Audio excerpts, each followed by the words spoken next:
ഹിന്ദുരക്ഷാ മമാദീക്ഷാ.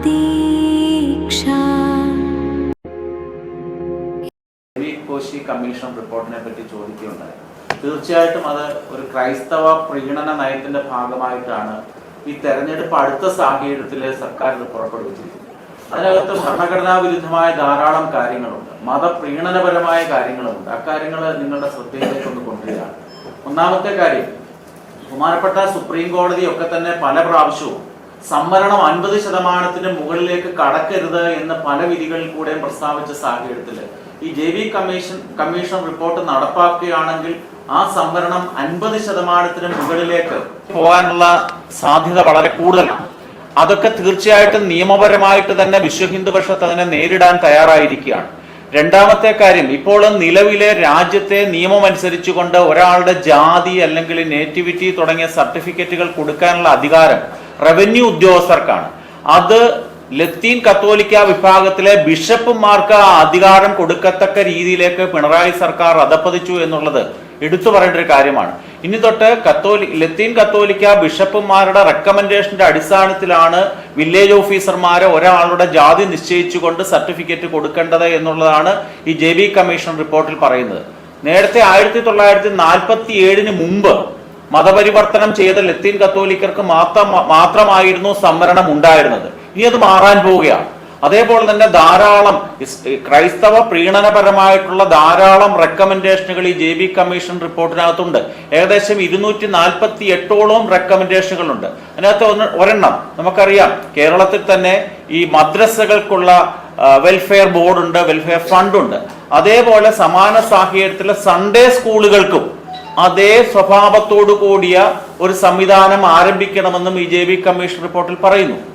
അതിനകത്ത് മറ്റൊരു വസ്തുത നോക്കുമ്പോൾ, കഴിഞ്ഞ ഡിസംബർ മാസത്തിലെ ബഹുമാനപ്പെട്ട കേരള ഹൈക്കോടതിയുടെ ദേവസ്വം ബെഞ്ച് ഈ മതപാഠശാലകൾ, ദേവസ്വം ബോർഡിന് കീഴിലുള്ള മതപാഠശാലകൾക്ക് ഗ്രാന്റ് കൊടുക്കണമെന്നും അതിനെപ്പറ്റി പഠിക്കാൻ വേണ്ടി ഒരു കമ്മീഷനെ ചുമതലപ്പെടുത്തണമെന്നും 4 മാസത്തിനകം തീരുമാനമെടുക്കണമെന്നും സംസ്ഥാന സർക്കാരിനോട് ആവശ്യപ്പെട്ടിട്ടുണ്ട്. പക്ഷെ നാളിതുവരെ ആ വിഷയത്തിലൊരു തീരുമാനമെടുത്തിട്ടില്ല. ഹൈന്ദവ താല്പര്യങ്ങൾ വരുമ്പോൾ സർക്കാർ ഒരു നയവും, ഈ ഇലക്ഷൻ വരുന്ന സാഹചര്യത്തിലെ ന്യൂനപക്ഷ വോട്ട് കിട്ടാൻ വേണ്ടി ഇത്തരത്തിലുള്ള ഒരു തീരുമാനം എടുക്കുകയും ചെയ്തിരിക്കുകയാണ്. JV കമ്മീഷൻ റിപ്പോർട്ടിനെതിരെ വിശ്വ ഹിന്ദു പരിഷത്ത് വളരെ ശക്തമായ രീതിയിൽ സമരപരിപാടികളും നിയമപരമായിട്ടുള്ള പോരാട്ടങ്ങളും സംഘടിപ്പിക്കാൻ തീരുമാനിച്ചിരിക്കുകയാണ്.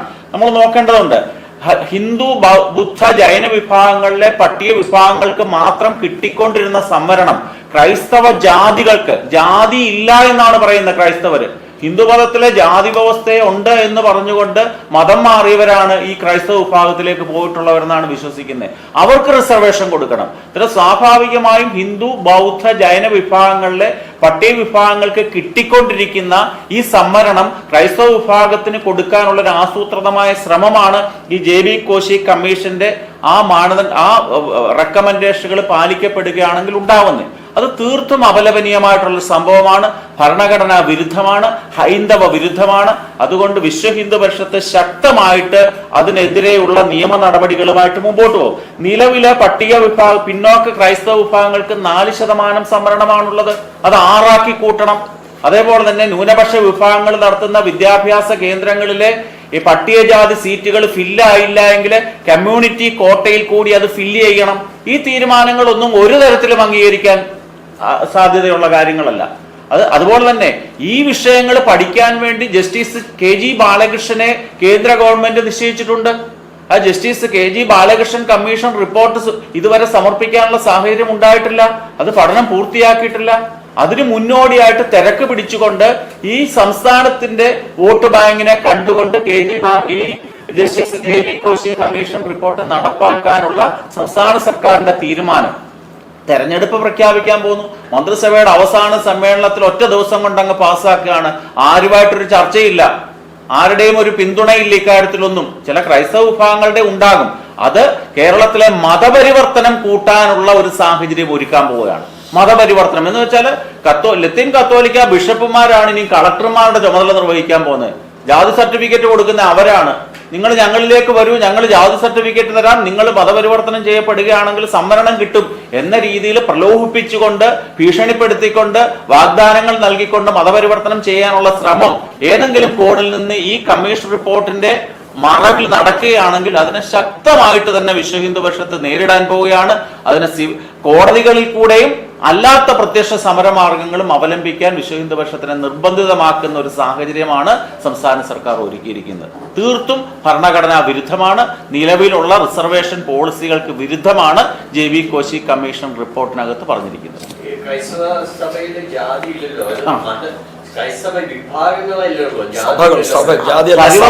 സഭകളുണ്ടല്ലോ, അത് ജാതിയല്ലല്ലോ, സഭ എന്ന് പറയുന്നത് വിഭാഗമാണ്. ക്രൈസ്തവന്റെ പല മേൽ അധ്യക്ഷന്മാരുടെ കീഴിൽ പ്രവർത്തിക്കുന്ന ആ വിഭാഗം എന്ന് പേര് കൊടുത്താലും അതിനെയൊക്കെ ജാതിയായിട്ട് തന്നെ പരിഗണിക്കാൻ സാധിക്കത്തുള്ളൂ. ഈ അവരുടെ ഇടയിൽ പോലും സവർണ ക്രൈസ്തവരും പിന്നോക്ക ക്രൈസ്തവരും പട്ടികജാതി ക്രൈസ്തവരും ഇന്നുമുണ്ട്. അതൊന്നും രേഖകളിൽ ഇല്ല എന്ന് മാത്രമേ ഉള്ളൂ. ക്രിപ്റ്റോ ക്രിസ്ത്യൻസും അവരുടെ ഇടയിൽ വളരെ കൂടുതലാണ്. ഹിന്ദു നാമധാരികളായി രേഖകളിൽ പേരുകൾ കൊടുക്കുകയും വിശ്വാസ സംഹിതകൾ അനുസരിച്ച് അവർ ക്രൈസ്തവരായി പ്രവർത്തിക്കുകയും ജീവിക്കുകയും ചെയ്യുന്നുണ്ട് എന്നുള്ളത് യാഥാർത്ഥ്യമാണ്. അതിനെ ജാതിയായിട്ട് ഞങ്ങൾ കരുതുന്നുള്ളൂ. പിന്നെ ഒരു സഭയുടെ മെമ്പർ ഇന്ന സഭയിൽ, കത്തോലിക്ക സഭയില്, ലത്തീൻ സഭയില് ഉള്ള ഒരാളാണെന്ന് സർട്ടിഫൈ ചെയ്യാനായിട്ട് കളക്ടറിന് സാധിക്കില്ലല്ലോ. അതിന്റേതായിട്ടുള്ള പുരോഹിതനോ അല്ലെങ്കിൽ ആ ഒരു സഭയുടെ മേലധ്യക്ഷനോ സാധിക്കും. നിലവിൽ എങ്ങനെയാ കൊടുക്കുന്നത്? നിലവില് റവന്യൂ ഉദ്യോഗസ്ഥർ അന്വേഷണം നടത്തിയതിന്റെ അടിസ്ഥാനത്തിലാണ് കൊടുക്കുന്നത്. ലത്തീൻ കത്തോലിക്കനാണ് എന്ന് കാണിക്കാൻ നിലവിൽ എങ്ങനെ ഒരു റവന്യൂ ഉദ്യോഗസ്ഥൻ ക്രിപ്റ്റാഡ്സ് എന്ന് പറയുന്ന ഒരു സംവിധാനം സർക്കാരിനുണ്ട്. ഓരോ വ്യക്തിയുടെയും ജാതിയുടെ റൂട്ട് തേടി കണ്ടുപിടിക്കത്തക്ക രീതിയിലുള്ള സർക്കാർ സംവിധാനമാണ് ക്രിപ്റ്റാഡ്സ്, കേട്ടിട്ടുണ്ടാകുമല്ലോ. അതേപോലെ സർക്കാർ സംവിധാനം ഉപയോഗിക്കുകയാണ് വേണ്ടത്. അല്ലാതെ ഒരു പുരോഹിതന്, ഒരു ബിഷപ്പ് എഴുതി ഇദ്ദേഹം ലത്തീൻ കത്തോലിക്കനാണ്, ഇത്ര വർഷമായി ഞങ്ങളുടെ ആചാരത്തിൽ അനുഷ്ഠിക്കുന്നു, അതുകൊണ്ട് വില്ലേജ് ഓഫീസർ സർട്ടിഫിക്കറ്റ് കൊടുക്കണമെന്ന തെറ്റായ നടപടിയാണ്. അത് തെറ്റായ ഒരു കീഴ്വഴക്കം സൃഷ്ടിക്കും. അതിന് യാതൊരു സംശയവുമില്ല. മതപരിവർത്തനത്തിന്റെ തോത് കൂട്ടാൻ ഉപകരിക്കുന്ന ഒരു കുറുക്ക് വഴിയായിട്ട് JB കമ്മീഷൻ റിപ്പോർട്ടിനെ കാണണം. അത് മതപുരോഹിതരല്ല കൊടുക്കേണ്ട, അത് ഹിന്ദു മതപുരോഹിതനുമല്ല കൊടുക്കേണ്ട, ക്രൈസ്തവ മതപുരോഹിതനുമല്ല കൊടുക്കേണ്ട, സർക്കാർ ഉദ്യോഗസ്ഥർ, അക്കൗണ്ടബിലിറ്റി ഉള്ള, സർക്കാരിനോടും സിസ്റ്റങ്ങളോടും നിയമവ്യവസ്ഥയോടും അക്കൗണ്ടബിലിറ്റി ഉള്ള സർക്കാർ ഉദ്യോഗസ്ഥൻ കൊടുക്കേണ്ട സർട്ടിഫിക്കറ്റ് പുരോഹിതൻ കൊടുക്കാൻ പാടില്ല. അത് എന്ത് രീതിയാണ്, എന്ത് ന്യായമാണുള്ളത്? 47 മുമ്പുള്ള ജനനത്തിന്റെ രേഖകളൊക്കെ ഉണ്ട്. ഈ രാജ്യത്തെ എല്ലാ സംസ്ഥാന സർക്കാരിന്റെ കയ്യിൽ ക്രിപ്റ്റാഡ്സ് പോലുള്ള ഏജൻസികളുടെ ഉണ്ടല്ലോ. ഇപ്പോഴും അങ്ങനെ തന്നെയാണല്ലോ അന്വേഷണം നടത്തി സർട്ടിഫിക്കറ്റ് കൊടുക്കുന്നത്. നിന്ന നിപ്പിൽ അത് കത്തോലിക്ക ബിഷപ്പ് കൊടുക്കണമെന്ന് പറഞ്ഞത് തെറ്റാണ്. അതിനെ നമുക്ക് പ്രോത്സാഹിപ്പിക്കാൻ ഒക്കില്ല. നിലവിലെ നിയമം അനുസരിച്ച് ഏതൊരു ജാതി സർട്ടിഫിക്കറ്റും കൊടുക്കാനുള്ള അധികാരം റവന്യൂ ഉദ്യോഗസ്ഥന്മാരിൽ മാത്രം നിക്ഷിപ്തമാണ്. അതെന്തിനു മാറ്റുന്നു? രണ്ടാമത് അങ്ങ് ചോദിച്ച് ശ്രീപത്മനാഭസ്വാമി ക്ഷേത്രത്തെ സംബന്ധിച്ച് അതിന് സംസ്ഥാന സർക്കാർ സുപ്രീം കോടതിയിൽ കേസ് ഫയൽ ചെയ്തു. ഇതിന്റെ പരമാധികാരം ഞങ്ങൾക്ക് കിട്ടണം എന്ന് പറഞ്ഞുകൊണ്ട് എതിർകക്ഷികളായിരുന്നു തിരുവിതാംകൂർ രാജകുടുംബവും ഒക്കെ തന്നെ. ആ കേസിൽ വിധി ഉണ്ടായതിന്റെ അടിസ്ഥാനത്തിലാണ് തിരുവിതാംകൂർ രാജകുടുംബം പറഞ്ഞു, ഞങ്ങൾക്ക് അവിടെ ആരാധനാ സ്വാതന്ത്ര്യം മാത്രം മതി, ഉടമസ്ഥാവകാശം വേണ്ട. ഇതിനനുസരിച്ച് സുപ്രീം കോടതി കേന്ദ്ര ഗവൺമെന്റിനോടും അതേപോലെ തന്നെ സംസ്ഥാന സർക്കാരിനോടും പ്രതിനിധികളെ നിശ്ചയിക്കാൻ അവകാശപ്പെട്ടു. രണ്ട് പേരെ നിശ്ചയിക്കാനുള്ള അവകാശം മാത്രമേ സംസ്ഥാന സർക്കാരിനുള്ളൂ. ബാക്കിയുള്ളവരെ എല്ലാം അതിനകത്ത് ഭക്തജന പ്രതിനിധികളെയും ഉൾപ്പെടുത്താനായിട്ട് നിർദ്ദേശമുണ്ട്. അതിൻ്റെ അടിസ്ഥാനത്തിൽ ഒരു ജില്ലാ ജഡ്ജിയിൽ കുറയാത്ത ഒരു ജുഡീഷ്യൽ ഓഫീസർ, ഒരു പൊതുപ്രവർത്തകൻ, ഈ 2 പേരെ മാത്രമേ സംസ്ഥാന സർക്കാരിൻ്റെ പട്ടികയിൽ നിന്നുള്ളൂ. ബാക്കി എല്ലാവരെയും നിശ്ചയിക്കുന്ന കേന്ദ്ര സർക്കാരാണ്. ആ ഭരണ സംവിധാനമാണ് ഇപ്പോൾ പത്മനാഭസ്വാമി ക്ഷേത്രത്തിൻ്റെ ഭരണനിർവഹണം നടത്തുന്നത്. അങ്ങ് പറഞ്ഞതുപോലെ സംസ്ഥാന സർക്കാരിൻ്റെതായിരുന്നു എങ്കിൽ ഇപ്പം എല്ലാം തന്നെ ചെമ്പായേനും, ചെമ്പും അവിടെ കാണാൻ പാടില്ലാത്ത സാഹചര്യം ഉണ്ടായേനേയും, ശബരിമലയെക്കാളും മുമ്പ് തന്നെ.